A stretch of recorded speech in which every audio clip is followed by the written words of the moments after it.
Apprentice Shop was started about a little over 30 years ago in Bath, Maine, the Maine Maritime Museum. It was founded by a man named Lance Lee, who wanted to bring Kurt Hahn's teachings into wooden boat building.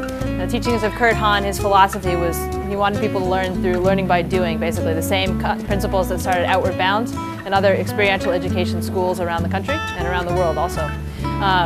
And the idea was that the apprentices would come and they would learn wooden boat building, but it was more about building the apprentice than actually building the boat. The boats are a kind of byproduct of the educational experience. And then the shop moved around. It went to Rockport and it went to Noblesboro and it eventually ended up here in Rockland. And we're still following the same philosophies that Lance had when he started the organization.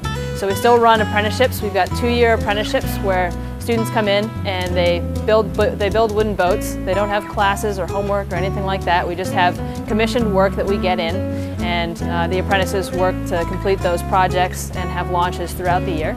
At this point, the Apprentice Shop has grown into something larger. The larger organization is called Atlantic Challenge, and at Atlantic Challenge we also have sailing courses and seamanship programs throughout the summer for youth and adults. And the apprentices at this shop also work in those seamanship programs so that when somebody leaves this place, they will have had a unique combination of building and also sailing experience. And that's the general overview of the Apprentice Shop and Atlantic Challenge. So behind me here is a good example of many things that we do at the Apprentice Shop at once. Kurt and Andrew are just starting the lofting of a new boat that we've got going on, and so they're drawing their boat out full size.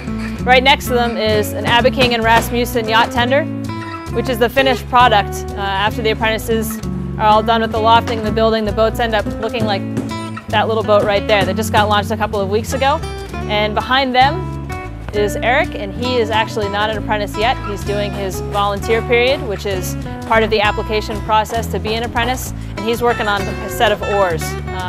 So several tasks going on that are exemplary of what we do in here every day. And this floor that I'm standing on is the middle floor of the shop. It's where we build our small boats in the Apprentice Shop. And we build anything from 8 feet all the way up to about 40 feet, depending on what shop space we've got at a given time and what clients want.